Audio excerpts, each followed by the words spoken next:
do some more Mamdani derangement syndrome. It hasn't gotten boring for me just yet. And to be fair, we only have like 30 minutes left. So I mean, we don't even have time to delve too deeply into the things I pulled up for us. So since we don't have time for it, I want to make sure we get the most bang for our buck.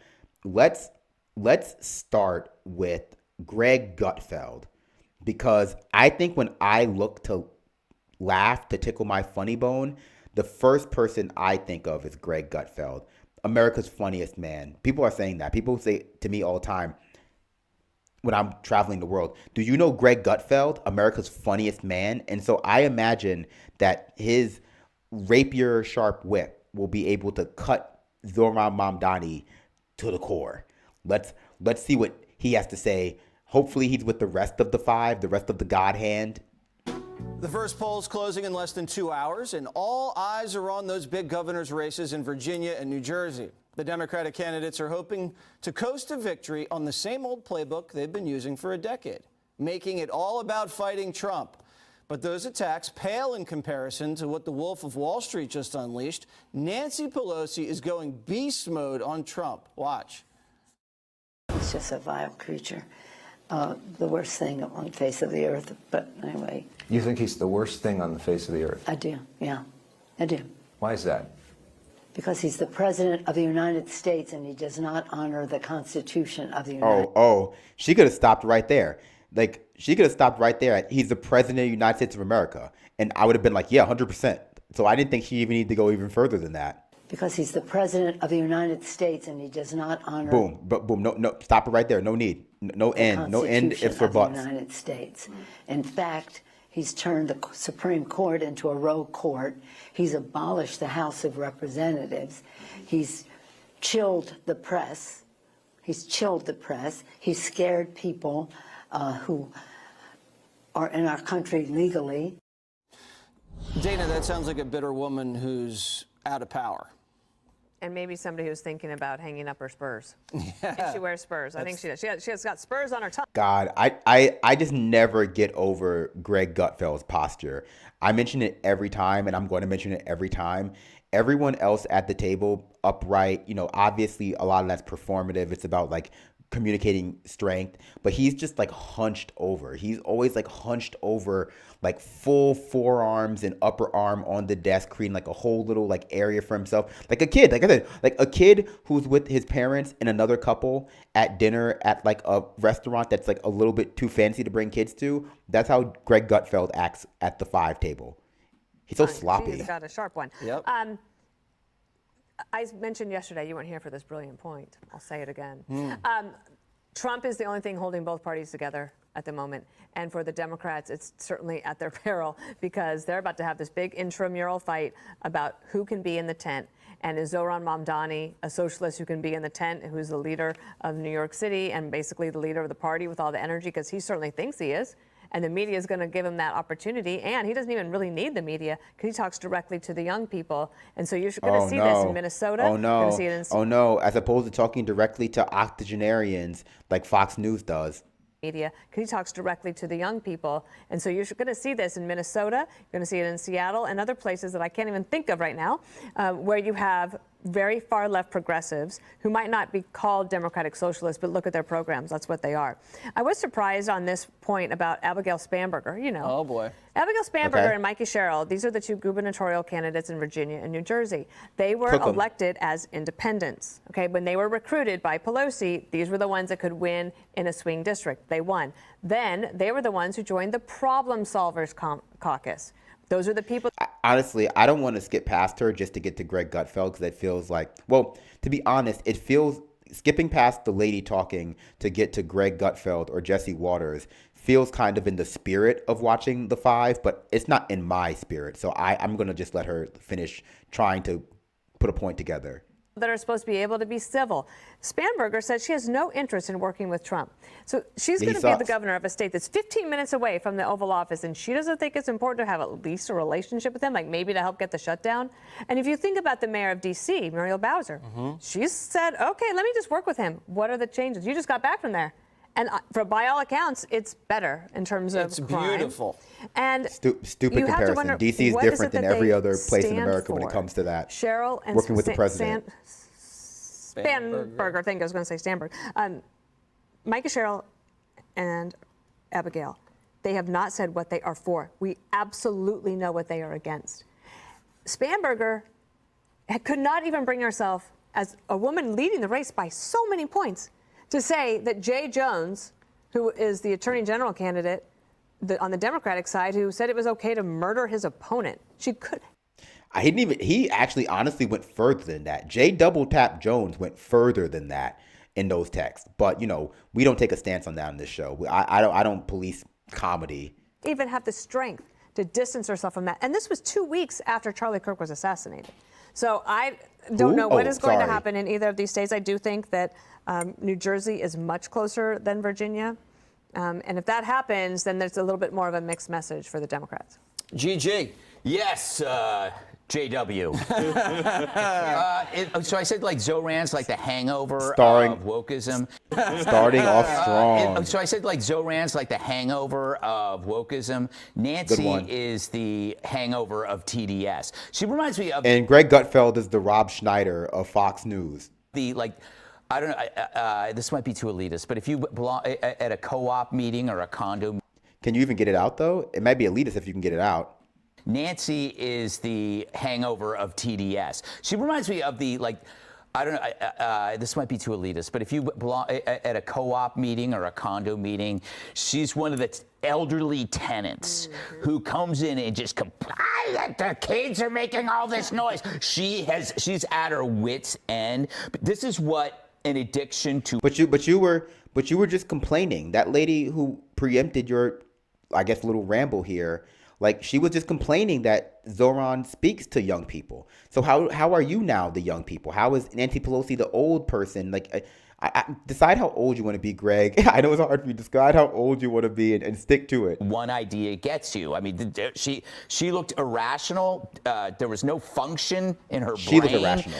She's a remnant. There's no of the function in her past. brain. This is where Trump derangement This is addiction what. This is brings where. you to This that is why. spot This is how. where This is you're who. This mental unwellness. How many more examples do you need of this? I've yet to He's see really melting anybody, down. who's in the throes of Trump derangement ever improve or get better or be successful. Once they're in it, they can't get out. They need to get complete deprogramming, go to some spa in the middle of nowhere, do some trauma therapy. And you're right, Trump is the only thing the party has because they cannot articulate ideas that are counter to his because his are common sense. That is sometimes true. true. The Democrats are like a yo-yo Not in case of champion, Zohran. and they're it's they can't do anything. They can't help you, but they could sure do yo-yo tricks. And their only yo-yo is Donald Trump. Yeah, she does not look good. Why is he jerking up the egg? What? Common sense. What is this analogy? Articulate ideas that are counter to his because his are common Yo-yo sense. tricks? They're like the Democrats are like a yo-yo champion, and they're they can't do anything. They can't help you, but they what a timely and youth conscious and youth literate metaphor. They're like a yo-yo champion. Urbane Legends, thank you for the £2 super chat. Gutfeld is the hangover of a secret Kim's party. sure do yo-yo tricks, and their only yo-yo is Donald Trump. Yeah, only she does trick not is look jerk good off in this, that video. poo How do you mug. think she's processing all these successes? She's clearly deranged, to your point, Greg. Look, she said Donald Trump has chilled the press. Like a yo-yo The man has champion, they can't do anything. But more yo-yo press tricks, obviously. availabilities than anyone, certainly more than President Biden. She said he abolished the House of Representatives. That would be news to President Trump. The House of Representatives has the government shut down along with the Senate, who can't get past the filibuster. And then she says that Donald Trump's the worst thing on the face of the earth. I could spend the entirety of the show extrapolating on what an asinine statement that is. I could never call Pelosi the worst thing on planet Earth, or Hakeem Jeffries, or any other normal mainstream American citizen who hasn't committed a crime. Worst person on planet Earth? Really? Worse than Hamas, who killed children?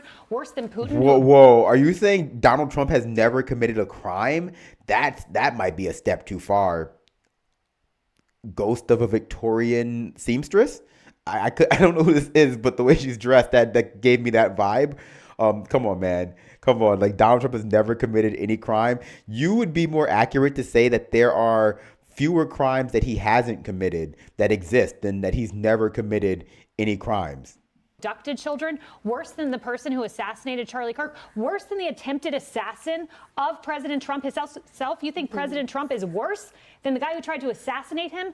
It is an... I mean, a lot of people say that he was responsible for some of those things. A lot of people, including Candace Owens, goes even further and say that, like, Donald Trump has both Kirks squirting, if you know what I mean. Asinine statement, and it is not from a rogue member of the House. It is from the former Speaker of the House, and that is disgraceful. Harold, do you condemn Nancy Pelosi's attack on this president? Wholeheartedly. I condemn all these attacks. Look, I'm a believer that you can have rabid and massive disagreements about a whole range of things. We disagree on a lot of things around this table, but that doesn't mean that you have to hold hate in your heart for someone or hate someone. And that's unfortunately where so much of our politics is descended. I don't know what I can guess and surmise some of the things. This is like the liberal guy that they have on sometimes. Honestly, like he's way smarter than any of them, so it's at least better able to articulate his points. But that might just be because like he actually has points as opposed to just like mocking everything anyone else says. But it really is funny when they give him the mic. Leader Pelosi is upset about, and she probably, if you ask her, and I hope would regret saying that he was the worst person on the face of the earth in light of not only the examples that Kayleigh's given, but we can all think of examples of scum.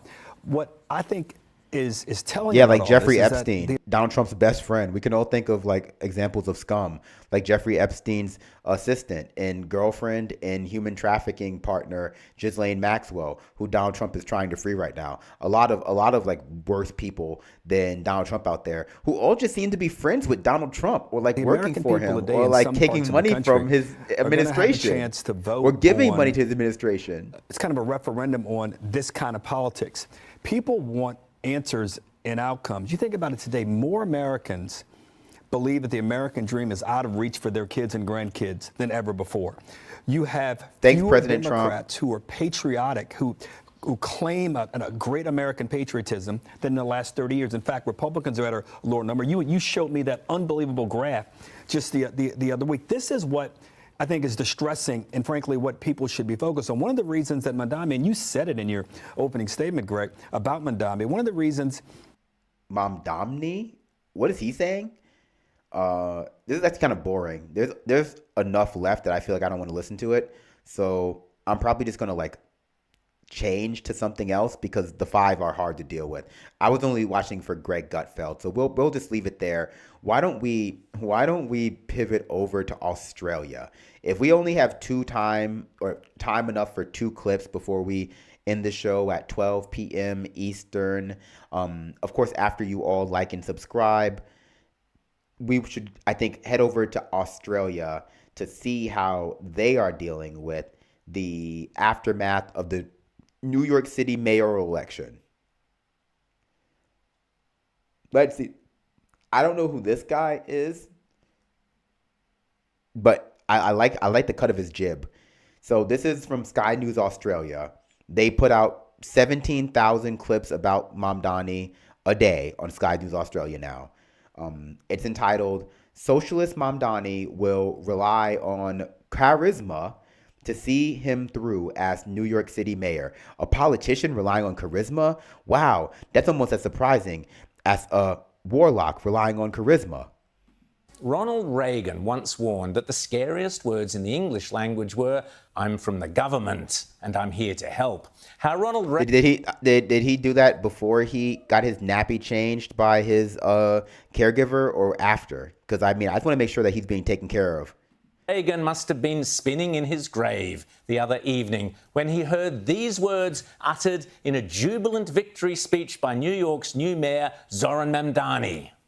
"We will prove that there is no problem too large for government to solve and concern too small for it to care about." Take those words in slowly and mull them over, especially if you happen to be planning to move to New York. Quote, "We will prove there is no problem too large for government to solve and no concern too small for it to care about." Wow. America's airports are on the verge of collapse due to like the machinations of Reagan that are directly related to that quote right now.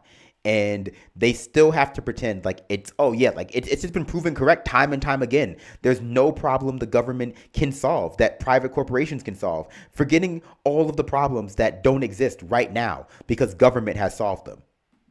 The honesty is breathtaking, the arrogance is off the charts, and the self-delusion is terrifying. But there you have the new modern communist manifesto writ large. The New York Post accurately ran a cover mocking the Mamdani's Marxist agenda. Based cover. On your marks, get set, Zoe. The red apple, a hammer and sickle, and so on.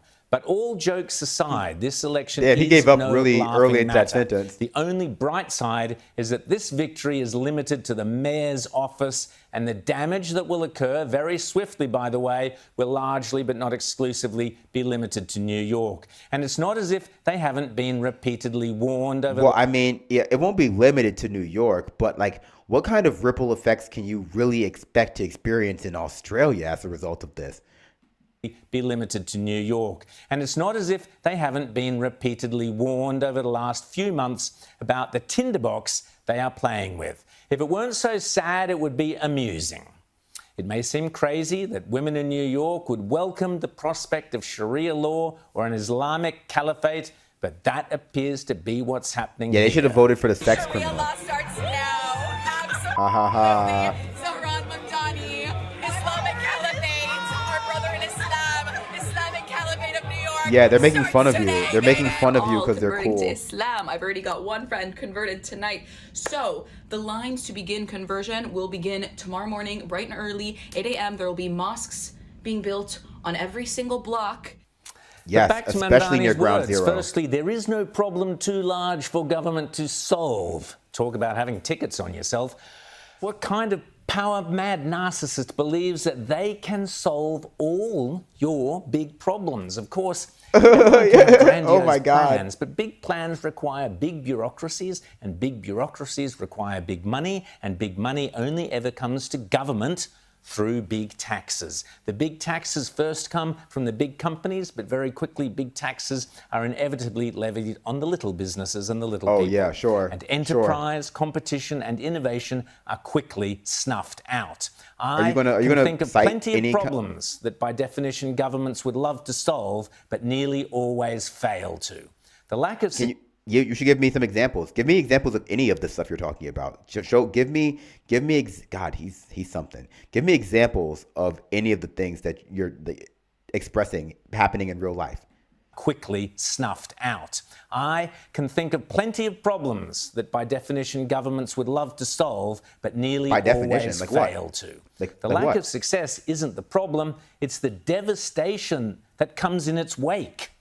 Think of the current mess our own quasi-socialist government has created with its insane net zero targets. The quasi-socialist government of Australia. Yes, Chris Bowen is as deluded as Mamdani in thinking his government can solve climate change. So let's take a couple. Eradicate poverty. Yes, many governments have tried, all have failed, and in nearly every case, the attempts to solve poverty end up dragging the entire economy. Why did you put like poverty in like air quotes or scare quotes or like ironic quotes? It doesn't exist. But to be fair, like I would argue that most Western countries have not tried to solve poverty. Like even the best of their liberal parties has acknowledged poverty as a problem and has put forth solutions that are meant to mitigate the amount of poverty, but not stamp it out, because to stamp it out would be to flatten the inequality in society. And most governments in the West are neoliberal, which is why most countries in the West have been dealing with multiple decades of austerity politics that have empowered the far right, probably including in Australia. I don't know much about this Bowen guy or that Albanese person, but like it's probably that situation over there too, because that's just what's happening in the West right now. But countries that have enacted policies that have been, you know, a lot more geared towards eliminating poverty, like China, like countries in the global South that have been a little bit more successful at it, they've seen success. And you could mirror that success if you weren't afraid of harming the bottom line of multiple corporations around the world. Into a ditch, rich as well as poor, from which it can take decades to escape. Think of Argentina's long decline under socialism. The list of failed socialist or communist states declining now under like libertarianism. Those that have a veneer of success have achieved it either through fear and intimidation or chronic corruption or deception. Which route will Mandani attempt? I'd place a large bet on deception. He's a master showman, and having achieved nothing of substance in his life up until this point, it's a safe bet that he was a member of the New York City government, right? Like he was a member of the government. At least he ran for government, and so he's definitely won elections before. So like, you know, it just is what it is. Relying on his charisma to see him through. But Gosh course, darn that politician, relying on charisma. That if you he's been in to movies, fix every like he's done a lot of problem, stuff. You can only attempt to do so by grabbing more and more state power over the lives of individuals and corporations. Fix healthcare. Well, city power. There's only one avenue open to that. More bureaucracy, more spending, more borrowing, more rules, and ultimately administrators have to meet unachievable targets and goals, and that means administrators end up with absolute power over who lives and who dies. As opposed to like allowing a corporation to have absolute power over who lives and who dies based on what's better or worse for their profit margin. Homelessness. As Margaret Thatcher demonstrated, people will care for their homes and even their community if they have a personal financial stake in it. And no one did. Very few people did more for homelessness than Margaret Thatcher, but not in a way you would hope. Converse is true. Public housing on a mass rather than a targeted scale inevitably may lead to vast crumbling slums and violent no-go zones as gangs, drugs and corruption inevitably take their grip. You can't even go to downtown Sydney anymore without getting, I don't know, clobbered with a boomerang. Solve crime. You either go in hard with the police and even the military, as Donald Trump has done in certain places with great success, or you go soft on the criminals. They are the only two choices. Donald Trump is what happens when you go soft on criminals. Which way Mamdani will go. Violence is an artificial construction. Donald Trump is literally the poster child of a two-tier justice system where some crimes are gone incredibly soft on and other crimes are gone incredibly hard on to disguise that the former crimes are gone incredibly soft on. Very clear that what is happening here with these district attorneys, that is violence. This meme was all over the internet yesterday. It speaks volumes. There you go. Poor old Statue of Liberty. And apparently already, according what does that mean? At least to this, what does the meme being on social media have to do with like the news? Oh yeah. By the way, let me remind you again what's going on in Florida. Cost of living has 50% of Floridians considering leaving. You know, in fact, let's just end with this clip. Let's forget that guy whose name I never found out at any point during that clip. And let's just see, because they're talking about Florida like it's just utopia that everyone wants to go to. Obviously, they mean if you're rich, but let's start to see what Florida's like. Let's see how Florida's doing. We'll watch this clip from News Nation, and then we'll do a few chats, and then we'll get out of here on time for the Majority Report. We're also heading out to Florida, where nearly half the state's residents say they are thinking about leaving. That's according to a new poll that shows many Floridians, like so many Americans, are living paycheck to paycheck. News Nation's Ryan Bass, he joins us live from St. Petersburg. And Ryan, it does sound like there are a number of factors that are contributing to this trend. It's an avalanche, Kelly, for Floridians. I mean, you talk about skyrocketing home prices, rising rents, the nation's highest insurance premiums, even groceries and goods.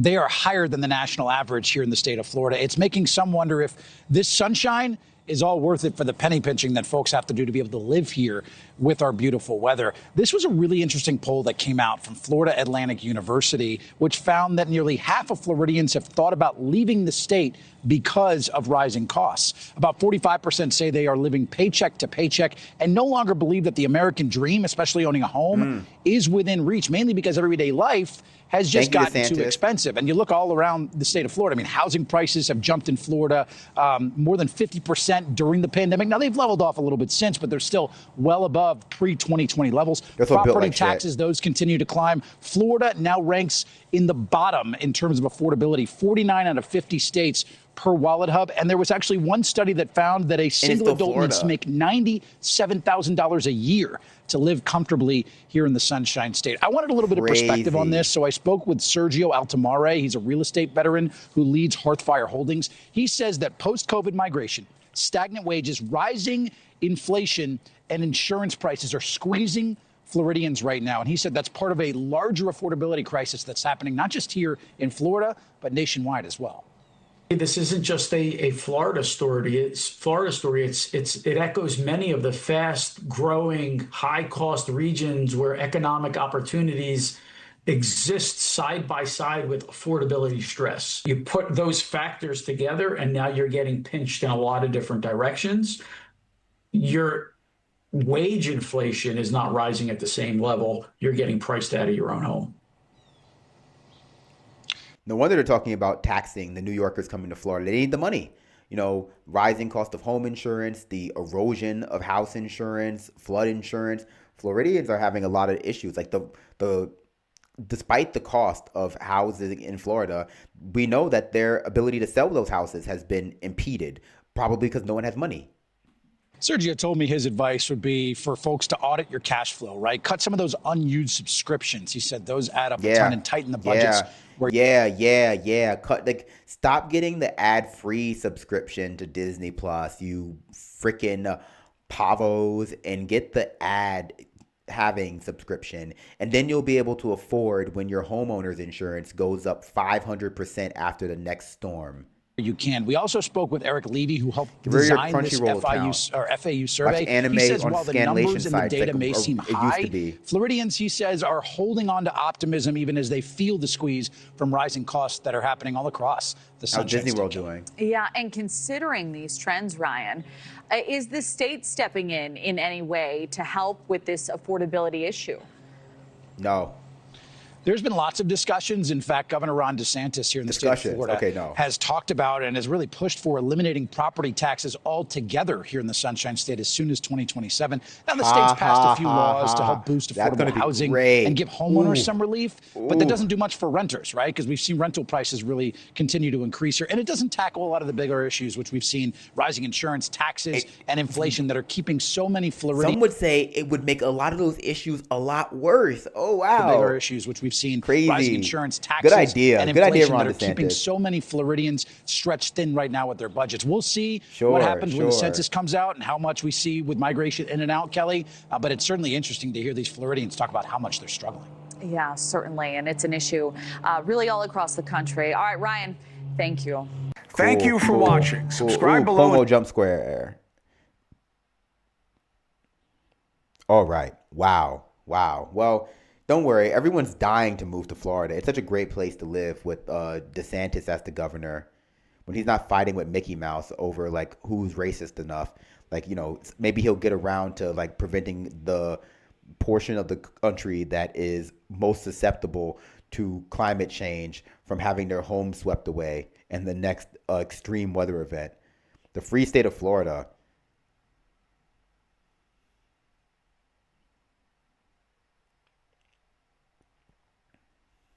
Wow. Let's do a few chats. And then we will get out of here on time. Can you imagine that? Getting out of here on time. Amazing.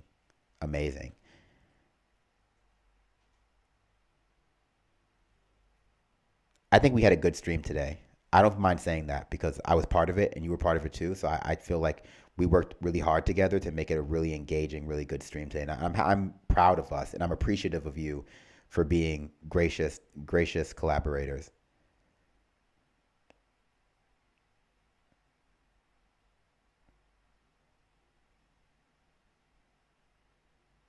Remember when that one clip we were watching about like Florida seniors, and it was like Florida seniors are bringing back this new trend called going bare, and it didn't refer to like nudism or anything, like, you know, experimenting sexually in your twilight years. It meant that they were not buying homeowners insurance because they couldn't afford it, and they were just like hoping nothing bad would happen.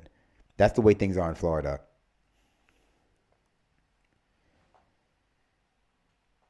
Good job, everyone. Good job. Do you redirect the chat to TMR, not the YouTube chat? Because I don't know how. Only the Twitch chat.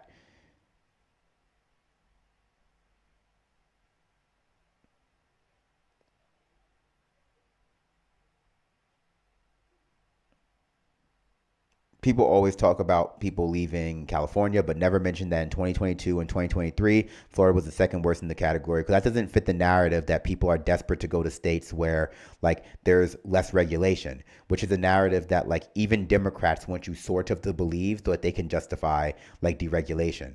But of course, once you get to Florida, it's like that Broad City episode. Once you get to Florida from a place that's not like Florida, and the schools are bad, and there are Nazis everywhere, and there's racism, and there's road rage, and there's guns, and it's like, yeah, like, you know, the Publix is a novelty. Like the big box stores are a novelty. Being able to go to Disney World if you can afford it once a week is a novelty. But there are a lot of issues with Florida that become, I think, very clear. A lot of issues with red states, issues with red counties that become clear to people who have grown up or lived for long periods in blue counties or blue states or like liberal cities, that like they don't want to admit because they want to pretend, like a lot of Americans pretend, that they're doing it all on their own without the government. And then when they go to a place that's even slightly less regulated than where they live in America, they go like, oh shit, turns out like I actually need the government.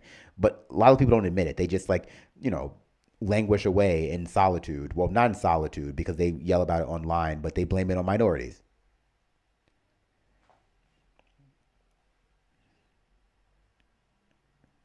I've only ever been to California one time. As someone from New York, I don't have like strong positive feelings about Cali. I also don't like the heat. I don't like the heat and I don't like the drive because I'm from New York. And so like, you know, California just doesn't appeal to me.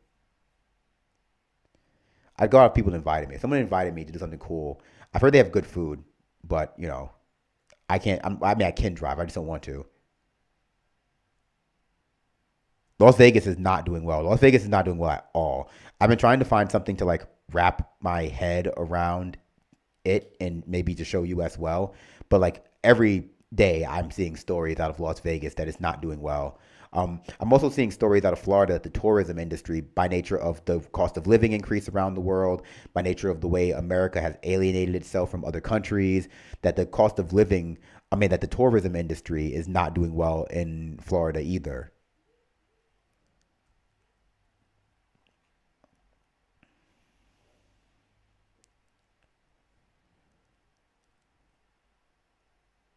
Is there a place that's doing well? Minnesota. It's a K-shaped economy. It's a K-shaped recovery.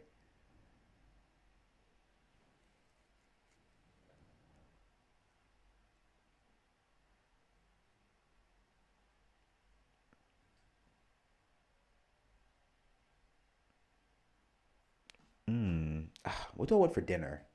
Kind of like Korean fried chicken. Would that be bad? I just got over like food poisoning, and mercifully, I'm also over like the bacterial infection that caused the cough. Thank you, Baltazar. Is that a reference to Charmed? R.I.P. Julian McMahon, one of the only good Australians. No, that's not right, but he was Australian. And R.I.P. Julian McMahon. Love Nip Tuck, love Charmed. Thank you, Baltazar 228 for the 1999 super chat donation. I'm still so mad at Chris for collaborating with Andrew in the last 6 months or so. Their on-air fights were legendary, and they robbed us of one final fight over Andrew's resignation. I think that Chris, like honestly, he went down with his brother, and also I've heard that he was in many ways not like dissimilar from his brother in his actions on the workplace, and so like I guess he's just been trying to bury that. And I think part of making it seem as though like he was unfairly dismissed for just being a good brother and not for the other things he was doing was just like to distance himself from Andrew. Like, you know, as many good brothers who have pervert brothers named Andrew and who may be perverts themselves are doing currently. He was like, I'm just going to distance myself from this guy. You know, the heat's coming on Andrew. I'm Chris. I'm different. We look alike, but I'm different. I think they should banish Andrew. Like I said, I said to Norfolk, like with other Andrew, former Prince Andrew. But at the very least, I think they should make him walk the length of the Mario Cuomo bridge, like barefoot, while people throw like rotten fruit at him.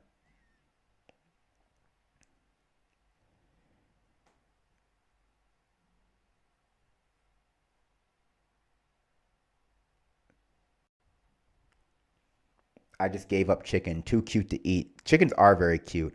Oh my gosh. Do you want to do a little bird rating before we leave? I know you guys love birds. I saw like the craziest kind of duck recently. Let me show you this duck. You guys would probably be like, oh no, like this duck is something that we see all the time over here. I'm going to show you this. I'm going to show you this duck. It's crazy.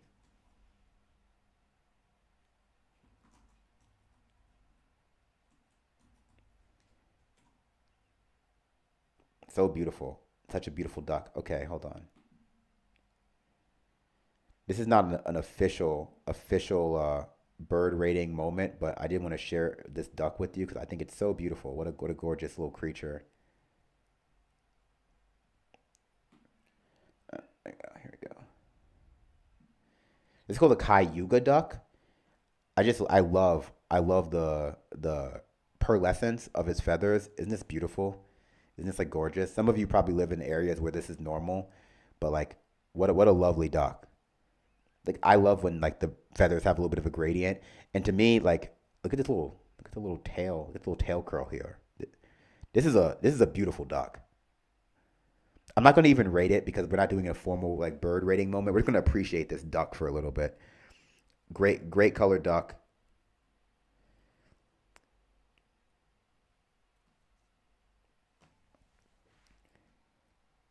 Oh yeah. Oh, look at the ducklings. Oh, that's perfect. That's a beautiful duck. Oh, this is a great color. Could you imagine having a duck like this in your life? This is crazy. I love this color palette. All right. Urges 1230 says we had a Cayuga. I must have been wonderful. Shazam 32 says this is now my favorite breed of duck, and I am now a duck supremacist. Well, ducks have a lot of problems, obviously, but they have a lot of positives too.